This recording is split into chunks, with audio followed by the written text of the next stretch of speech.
Nancy Mary Lorenzi is Assistant Vice Chancellor for Health Affairs at Vanderbilt University, where she is also a professor of biomedical informatics and clinical professor in nursing. I said to Jim Cimino, "Are you sure?" Why me? So I was so overwhelmed because this is such a prestigious award that they've had so many people to select from. So I was just really like, wow, this is amazing. And then I said to him, which most people don't do, I'd like a few days to think about this. So I took a few days to think about this and went back and forth, and I finally said yes. And I'm excited that I did, on most occasions. This is a visionary and a person who really has contributed to the development of the whole field of informatics and the education of informaticians, so-called, a new breed. Oh, I just thought she was a fantastic choice. You might say she could have gotten this long ago, but I think it's very nice that she's getting it right at this time.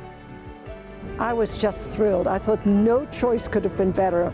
Nancy has done so much for the field that to have her be honored by the Marie Collen Award was just perfect. I was jumping up and down, to tell you the truth.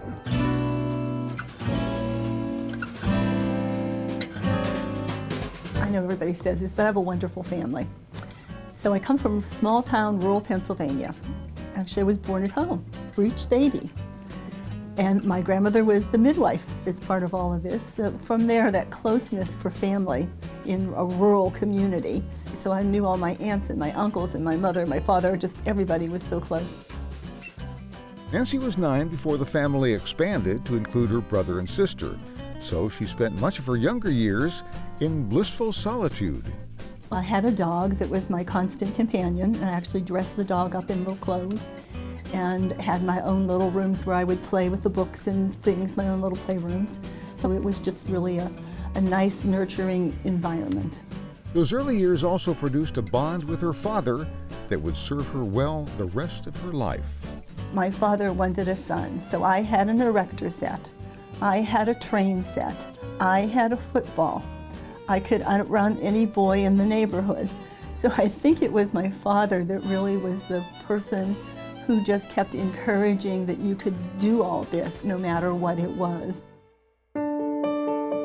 By the time Nancy was ready for college, she had decided upon teaching, but once at Youngstown State University, she found she didn't like the education curriculum. So she wound up getting an AB degree with majors in psychology, sociology, biology, and geology. And then I was lucky, really, really lucky, because I was working in St. Elizabeth's Hospital in the library, and it happened that Case Western Reserve had a scholarship program from the National Library of Medicine, and I was one of 6 people selected from around the country for this scholarship program. So Nancy went to Case Western on scholarship and achieved an MS degree. Then in 1968, it was on to the University of Louisville, where she worked and taught while finishing her master's in sociology.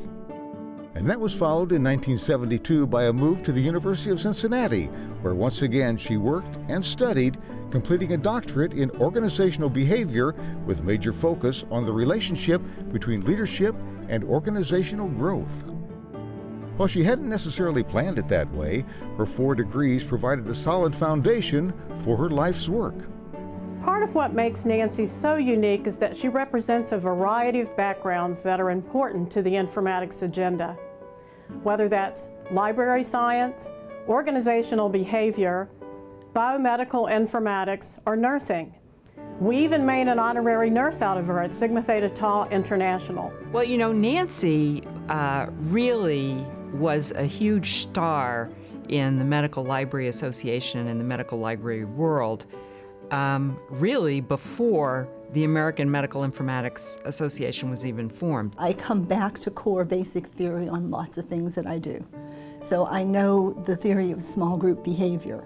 I know a number of these basic social psych theories that really make a difference in the world. And I apply those, whether you know I'm applying them or not, I apply them. So they all really help.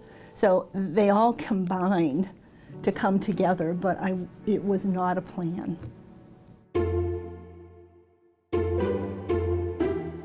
The move that took Nancy from Louisville to Cincinnati wasn't just a move, it was a major leap in her career. She was still in her 20s and only 3 years out of her master's program, but she took a shot at becoming director of the Medical Center Libraries at the University of Cincinnati. In the end, it came down to 2 candidates, and the lessons she learned from her father kicked in. So I was in my 20s and this other person was in their 50s. And it turned out that the library people liked the person that was older and the medical center people liked the person that was younger. So unknown to me, when I went back for my second interview, the director of the university library said to me that he really didn't want me there. It was not his choice. And that's where my personality comes in, that most people don't see. So when I walked into the room and he introduced me again to everybody, I had nothing to lose. So I had done my research, knew what I would do if I was the director, and I told them, this, and this. Well, apparently blew them away. Everybody told me I was too young, but it was the person who said, I don't want you and you can't do this, that probably tipped what my father taught me way back when, that you can, and I just pushed forward.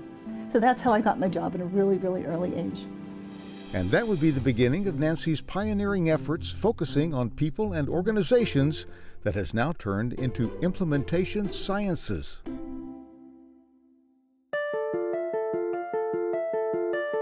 I met Nancy on the BLRC, the Biomedical Review Committees, in the mid-70s.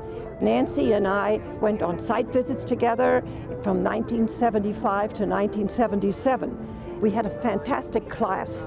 Don Lindbergh was still at the University of Missouri, and in a way, Nancy and I were, in those days, the 2 youngsters. So we felt very honored to be with such a distinguished group. So it goes back to all of those years. Nancy was very good at helping people understand the future and then place themselves in that future, not as being excluded from the future, but what kinds of things they would need to have in terms of knowledge and skills. Along with her father, Nancy's husband Bob Riley was a giant in her life. He lost his battle with cancer in 2003, but his indelible stamp remains. Bob was sort of my, I hate to say the word soulmate, but he was such an integral part of my life that, and I was of his. So I still talk to his sister who's in her 90s now. She tells me I made such a difference in Bob's life. We just worked perfectly together and we lived and loved perfectly together. So it was a really good relationship, good marriage, good everything. Nancy is of Austrian, Hungarian, Italian descent, but she spent most of her childhood and later years with her father's side of the family. And so I gained most of the Northern Italian types of things. I even remember taking my husband in Rome looking for polenta because he had no idea what it was. And we looked at one restaurant and another restaurant, etc. Finally, we found one. Only my husband could say, people work for years not to have to eat this stuff. My only regret is that her late husband, Bob Riley, could not be here to celebrate with us. He was her biggest fan and colleague, as well as major collaborator in some of her work. In the 1990s, Nancy and Bob wrote their first book, which coined the term peopleware. It detailed the organizational aspects of health informatics and her concepts of managing hardware, software, and peopleware for technological change. It ended up being a marvelous book which is recognized worldwide. She's had several other editions, but I've always told her that first book with the case histories, Nancy, you changed the field, and she has. In 2000, the new century ushered in change for Nancy Lorenzi as she and Bob left Cincinnati for Nashville and Vanderbilt University. Nancy, first and foremost, is a people person. She can listen, connect. Doesn't matter whether she's talking to a senior executive, to a starting student, or to a very angry user. She can immediately recognize the comfort level of an individual, whether they're a person that can drive change, whether they're a person that can extend change, or whether they'll actually resist change, so she can actually match them to the right part. I am a people process person. I know it's people, process, and technology, and most of the people in the informatics world pay more attention to the technology than the people and the process. So to me, listening, understanding where people are and meeting them halfway or even more than halfway is a key for success. Nancy Lorenzi is part of a faculty training program at Vanderbilt that uses Second Life virtual environments. And Nancy was the first to suggest using that virtual reality environment to provide health care. As a result of that, we were asked to do a presentation within Second Life for the Air Force. I was very surprised when Nancy showed up with her avatar because I expected a Brooks Brothers type suit avatar. But instead, this is what I saw, which really illustrates her unconventional thinking. Okay, so hey gang, I'm Polly. This is my outfit. I am cool and I am free and I am ready to go to my next adventure. I would like you to join me in that adventure as we move toward the sunrise and find all kinds of new opportunities. And as we go to the sunrise, remember you are the future. But join me as I now walk to that future, and I hope to see you there. A recurring theme in any conversation with those who know Nancy is that she is perhaps the ultimate unconventional thinker. Many of you have been present in meetings and events where Nancy's either been the facilitator or she's been asked to synthesize and process what's going on in the room. She has this uncanny ability to be able to do that in such a way that it's very clear what the next action steps ought to be. I've often said to her later, were we in the same conversation? Sometimes to take point A and point B, you just can't go to point C. You end up in point L, M, or N. And that's the way of how can you link all of these things together. And somehow it may be a secret sauce, but it works. And that's been the success of how to put it together, and it's not linear. It is more like thinking in a zigzag process.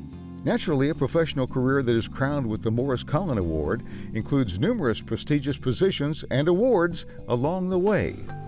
Dr. Lorenzi is past president of the Medical Library Association and the 2004 recipient of the MLA's Marcia Noyes Award.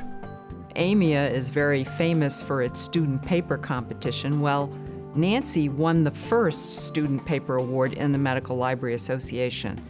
And to give an illustration of how quickly she rose through the ranks in medical librarianship, she was president of the Medical Library Association 15 years after she won the first student paper competition when she was still getting her master's degree.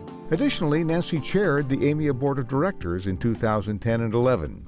She's a fellow of the American College of Medical Informatics, past president of the International Medical Informatics Association, and one of the pioneers in the National Library of Medicine's IAIMS research program.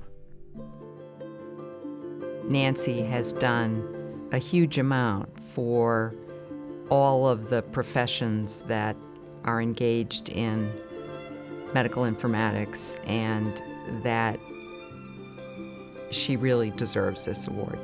No matter where you come from, who you are, what you learn, what your beliefs, religion, you have a difference. You can make a difference. And that takes work and determination. But you too can one day be a Collen Award winner or an equivalent somewhere.